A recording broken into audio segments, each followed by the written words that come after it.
Hi there, and thank you for tuning into the Social Circus, where every week we dive into a variety of topics covering social media, mindset, and how to run your business. I hope that you enjoyed today's episode.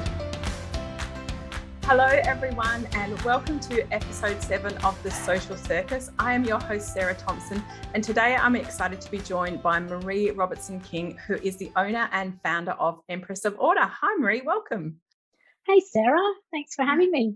My absolute pleasure. Now, today we're going to be talking about all things to do with running a VA or virtual assistant business. And I've got Marie in for a couple of reasons. Firstly, because she's my amazing VA who I've worked with for a couple of years now. Did we decide that? Yep. Yeah, about 2.5, I think. Yep. And Marie is also a very successful VA. And I wanted to talk to her because I'm certain that lots of you as my listeners are wondering, how do you become a VA? How do you start and create that kind of business? Because it can seem like a very appealing business model, particularly if you're maybe a stay-at-home mum, something like that. So I'm going to ask Marie quite a few questions about the secrets to her success.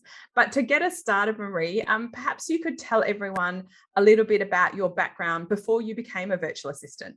I've spent the majority of my career working in large corporations.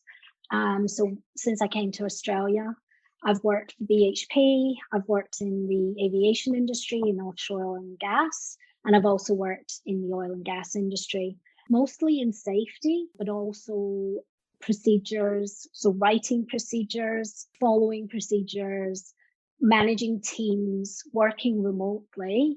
And I left my last corporate role, Empress of Orders 3, so nearly 3.5 years ago now. And that was in the oil and gas industry, and I was a HSE advisor there. So, as I say, working there, I was working with safety statistics. I'm not going to say that word. Yeah, I know. Writing procedures, document management systems, all of that kind of stuff. So I've got a very procedural and process-driven background. So Marie, tell us a little bit about when you first started Empress of Order.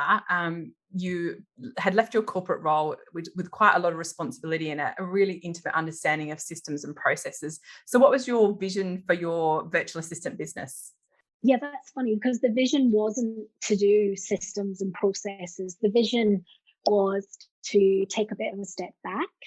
I'd spent, 2 decades in really full-on high-pressure roles. Yeah. And for me, this was taking a bit of a step back, not having to work in the corporate drone and actually having some ownership over what I was doing. So to begin with, I was very much, I'm going to be a generalist admin VA. I'm just going to take on whatever work I can find. I had been networking quite a lot and I'd met a lot of people, and the business took off quite quickly. I actually had a couple of clients before I even left my corporate role. Wow. Which was really good. One of them I knew from my corporate role, and she's still a client now. So she's been with me even before I left corporate. So I was very much just looking to, get some clients and make some money. Yes. I'd given myself, I said, I'm going to give myself a year. I'm going to see if I can bring in a living wage by the end of that year. And if I can, great. And if I can't, I'll look for a job. So I'd worked with lots of clients in that first year, doing lots of things that didn't really light me up. I had some great clients, don't get me wrong, and I had some great work. But there was the stuff that I'd kind of taken on because I was like, I want to be fully booked. I want to say I'm fully booked. So I'd taken on, types of work. And then as things got busier, I looked at the type of work that I really enjoyed doing, the type of work that I was really, really good at, and then started niching down into that. So I'm now working with 10 female business owners. I have a couple of male clients that come and go, but predominantly I work with small business owners who are female, And at the moment, I'm supporting 10 small business owners. Brilliant. And that's very stable. They've all been with me for over a year. That's so impressive. And so can we talk a little bit about, because you said in the early days, as many of us do in our business, you kind of said yes to everything. And I definitely had that experience in my business, and I did it for a lot longer than a few months. I did it for a few years of just saying yes to whatever people wanted from me. But I think one of the interesting things is that now with your business, and I've certainly, because I've been with you for a while now, I've certainly felt like you bring so much to my business in terms of your ideas and your systems and your processes, and just everything that you kind of, I mean, I could not have got this podcast off the ground without you, because when I said to you, this was my idea, you just kind of went, this is what we need to do. And it was really, really helpful. So it's really lovely to be working with a VA who has those skills. But from your perspective, how did you decide what was the work that you enjoyed? Because I do feel like you do a fair bit of systems and processes work. Is that still okay? I mean, you're very good at it. So how did you decide which work you wanted to keep and which ones you would let go of? Well, it was just, one of the things I let go of was social media. I can do it, but it doesn't really light me up. And there's people out there that absolutely love doing it. And that was part of how I started culling clients by saying that social media wasn't something that I wanted to do anymore, and I can recommend that they go somewhere else. So I looked at the stuff that I really, that I'd sit and look at my to-do list and what was the stuff that I wanted to get on with and get done. Yes. And when I'd bring on a new client and they had no systems at all, I would, set them up in Asana. I would, put processes in place, put repeatable processes in place so that their clients were getting exactly the same onboarding So when I bring a new client on board, part of that is, if they don't have any systems, I'll set them up in Asana. We'll make sure that all of their processes are recorded so that they can be repeated from there, so that their clients get the same onboarding process or the same process when they come to their business. So that's the kind of stuff that really lights me up. So it's great, for example, when a client comes to me and says, I have this idea. Let's just say I have a client that came to me and said, I have this idea, I'm going to start a podcast. And I was like, yes, let's do it. Right. This is what we need to do. And, I had something else on my to-do list that day, but I dropped everything and I sat down and I went to Asana and I started putting everything in place.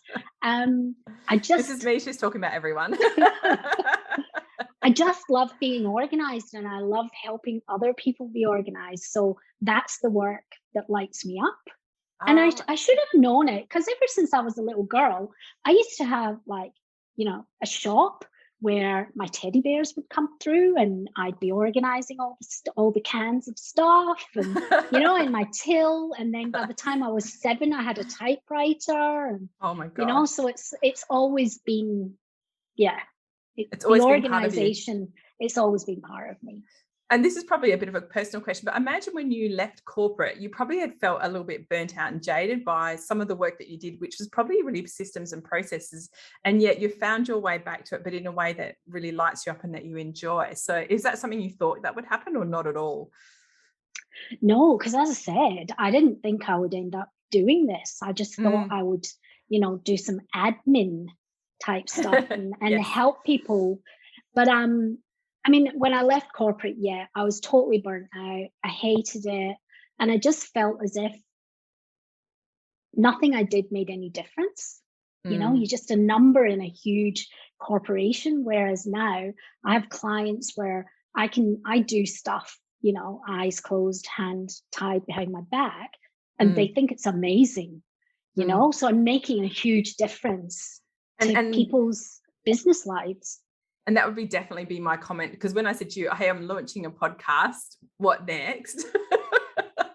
That's literally what I did in this conversation we had. And you just went away. And it was the stuff that I could tell you are so innately good at, but I could have sat there to the end of time and not been able to come up with those systems and processes, because that's not what drives me and that's not what gets me excited. And so the value that you bring is so impactful. And I would love to kind of just talk about, because I'm sure there's people who are listening that are thinking about starting a virtual assistant business or are not sure what virtual assistants typically do. What would be your advice if someone's starting out or sort of in an admin job and maybe they're thinking about starting their own business? What would be your kind of best advice you could give them? My advice would be, make sure that you are actually as organized as you think you are. Um, also, think about what you're good at. Think about what you can bring to a small business owner, because typically VAs work for smaller businesses. So we fill that gap between a business owner who's, maybe starting out, they've got enough time on their hands, they can do everything. And then they get to the stage where they don't have enough time to do everything and they need someone, but they don't have an office or they don't need someone full time.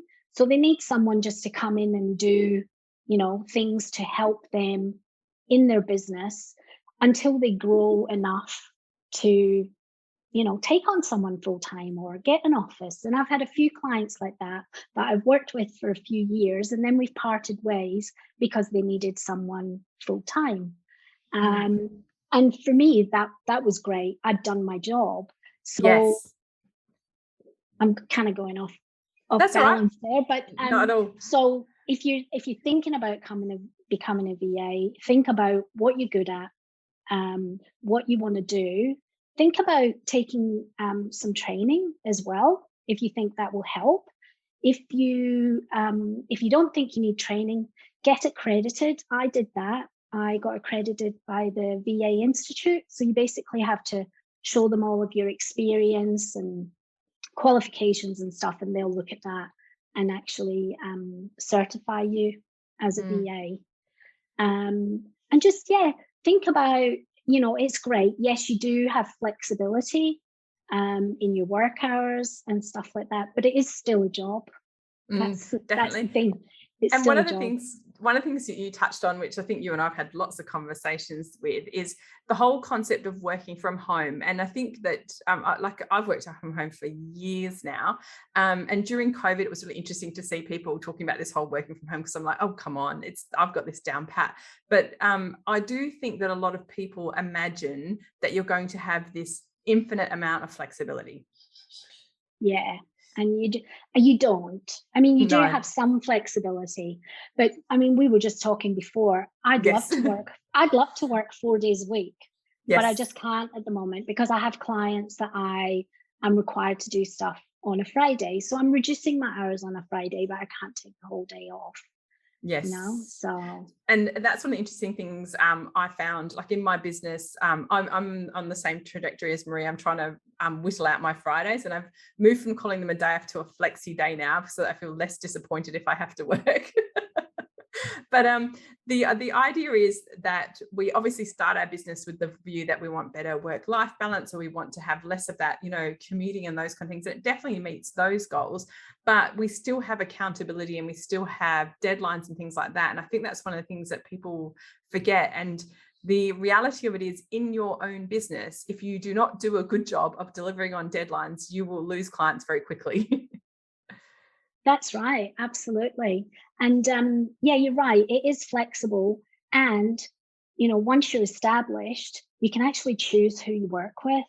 Yes. I don't work with anyone now that I don't want to work with, and you don't have that.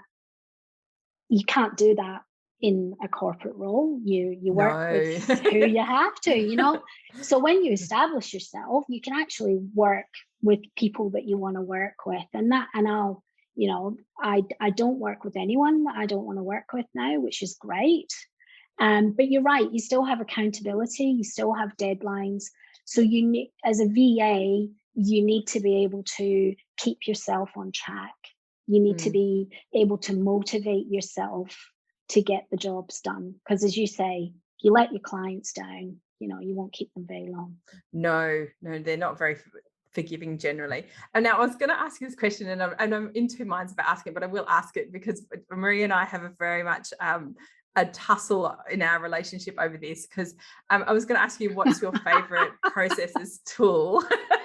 As soon as you said that, I knew. Oh, I'm an Asana girl. Yes. Absolutely. I tried them all. Like when I first left corporate before I launched Empress of Order, I left corporate in November and I launched in January, and I spent that whole time looking at systems, trying them out, playing with them. And Asana for me is the #1 project management system. Oh. Not only is it free, I mean, it's free. Yes, there's a paid version, and yes, you get more with the paid version, but I haven't found anything yet with any of my clients that I'd say we can't do that because you haven't got the paid version. So for everyone who's listening, I use Trello, and Marie has been trying, and let me tell you, she's doing a reasonably good job, because she's trying to move me from Trello to Asana, but I work with my husband and he loves Trello. So I'm in the middle with these two. But with Marie looking after the podcast, she said everything has to go in Asana. So I had to suck that up because she's managing it. So, but talk to us about Asana, because if you're running to be fair, if you're running any business, you cannot do it without some sort of project management tool. And I work with my husband and I sit in the same office as him, which is our 4th bedroom in our home. And he and I still use Trello because we sometimes are too busy to talk to each other, which I know sounds ridiculous. So if you think you can run a business without a project management system or tool, I think you'll really struggle. So tell everyone, and I will pop the link in the show notes, about Asana. Okay. Well, I love Asana. And the reason why I love Asana more than Trello is because Trello has one view, and it's what we call the Kanban view, which is the cards in the columns. Now that's great. I know, absolutely. And they have a place, and that is a place for a workflow when things are moving from. So I use a Kanban board in Asana for my collaboration tracker. So when I'm writing a blog post, when I'm submitting it, when it's accepted, when it goes on the website, when I put it on my socials, and I do that. But with Asana, you can also have the calendar view, so you can see things in the days that they're due, and you can drag and drop. And it also has the list view, and I'm a list girl. I've always been a pen and paper list person. I love just writing things down at the end of every day for the next day and ticking them off as I go. Then if I do stuff during the day that isn't on my list, I write it on my list and I tick it off.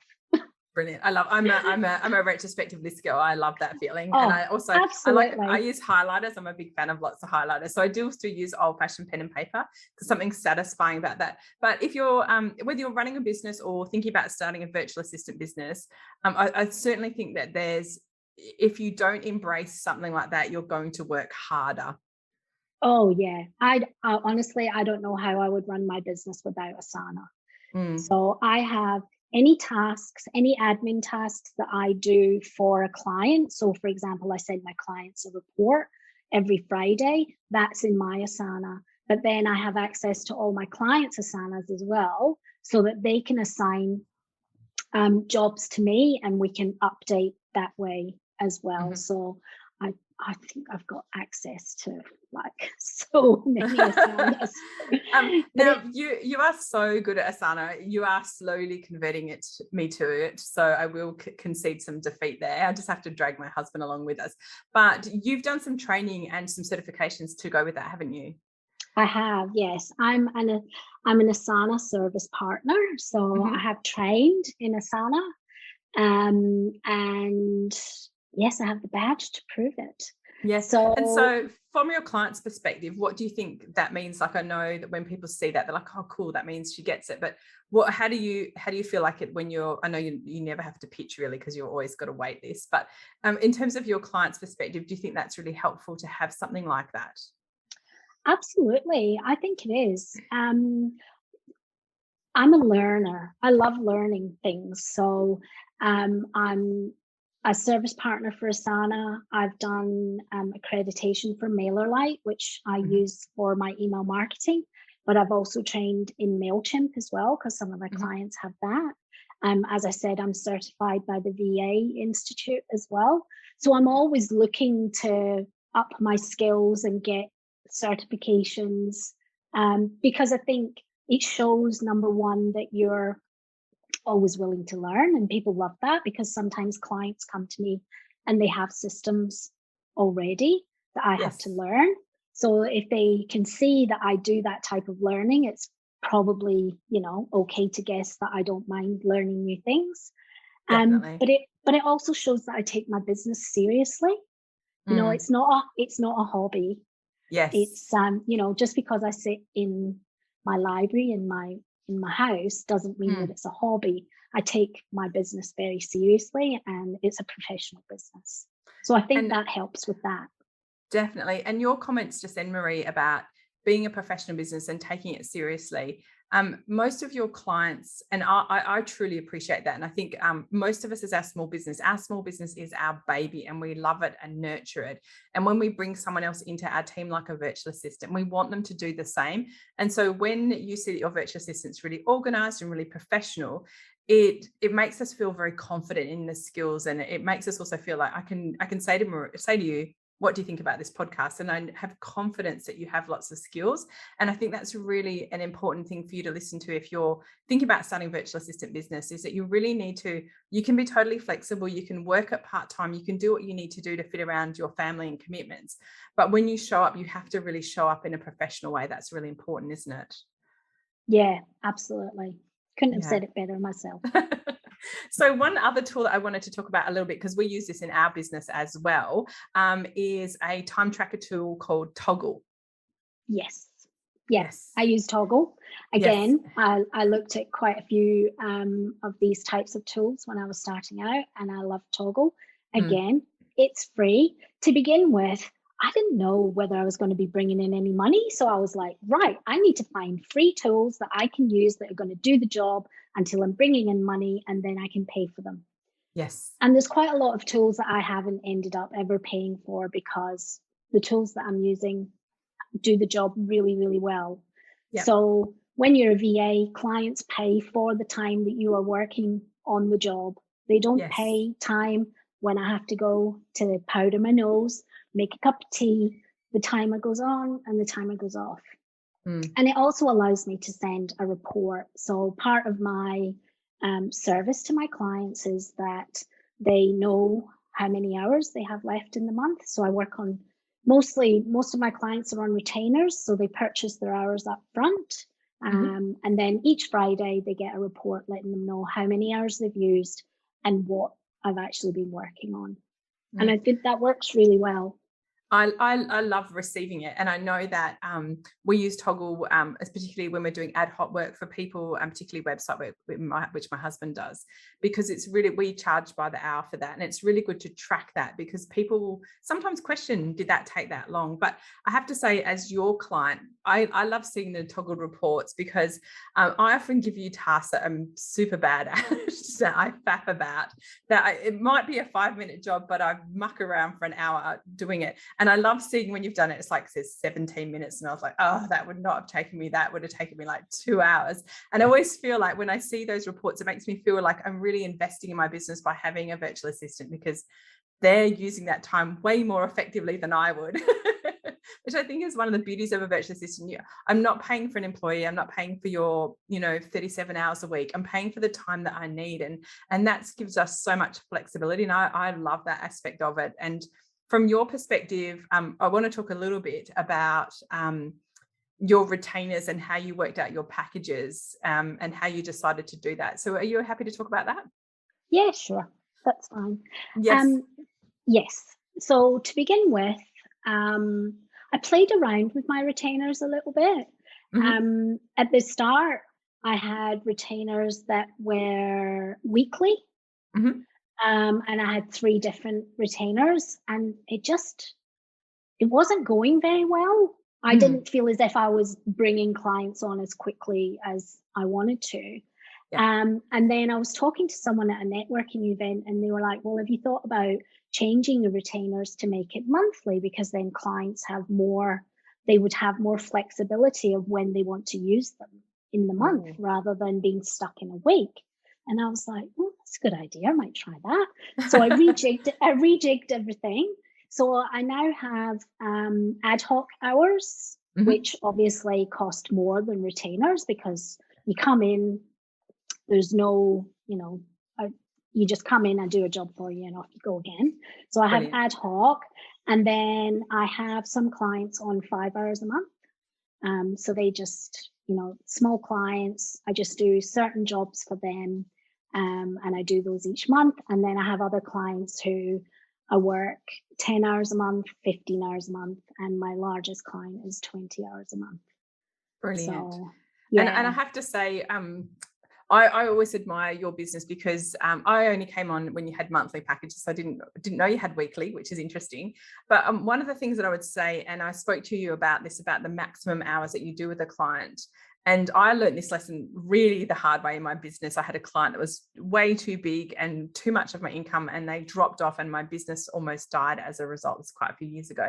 And you said to me, you've intentionally structured so that no client gets too big so that it jeopardizes your business. And I think that's brilliant. Yeah, 20 hours a month is, I kind of work about 1,000 hours a month. Oh my God, 100 hours a month for clients. Yes. So the client that I'm working for 20 hours, that's a fifth of my income. But, on top of that 100 hours of client work, I've got to run my business. Yes. So I've got to do all my marketing, got to do all my socials, I've got to do my invoicing, everything else that comes with running a business. And I didn't want to work full time. So that's the reason why I keep my client hours to about 100 a month. Perfect. Yeah. Now, I'm mindful of time, but I do want to just talk briefly about, because we didn't mention it in your introduction, but you also offer here in Perth co-working days. So can you tell us a little bit about those?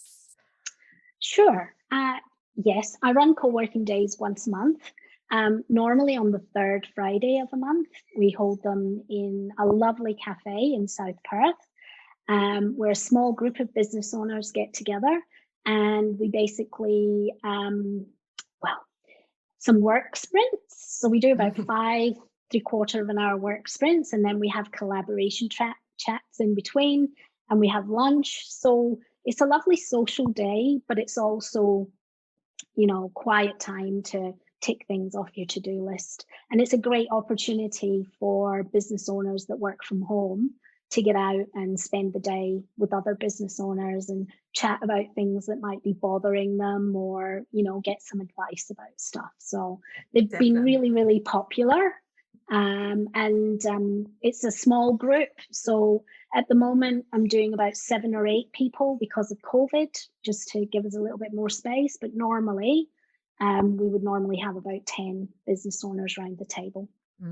I'm a big fan of your co-working days, but I think I might have you come back to talk in depth about co-working, because as a home-based business, if you haven't discovered the joys of co-working and doing some of the insights that Marie's given us, like someone suggested at a networking event that she should do this. And when we get together with other people, I think particularly with other women, and we are allowed to do some work, but have some informal kind of chat, I find every time I go to a co-working something, I always have a bit of an aha moment in my business. So something happens that I've talked about, or someone said something and I've gone, And so I find them incredibly valuable days. And I particularly like the way you run yours, because of course they're well structured. But I want to kind of wrap up and just let everyone know that everything Marie has talked about today will be in the show notes. So there'll be links to the dreaded Asana. No, just kidding. The wonderful Asana. And I'll pop in links to, so you can come and follow Marie. She does write amazing blogs, and she does have a swoon-worthy Instagrid, which her and I often joke about, because mine is not that. I'm not that girl. But yeah, she's definitely worth following. She gives great tech tips, great blogs. And if you're in Perth, come along and check out her co-working. So I want to wrap up and say, Marie, it's been such a pleasure to chat with you as my trusted VA, to talk about all the things about running a successful VA business. Thank you for your time. Thanks so much, Sarah. It's been great to chat to you, and I love having you as a client. A dream client. Oh, I'll take that. Thank you so much. And thank you everyone for tuning in, and we'll catch you the same time next week. Thanks so much for tuning in to The Social Circus. As your host, Sarah Thompson, I am thrilled that you've chosen to spend your time hanging out with me. I would be so grateful if you could spare an extra moment to go and leave me a review on your favourite podcasting platform. And if you even felt more excited, you could share my podcast with your friends who you think would get great value from it. Thanks so much again for tuning in.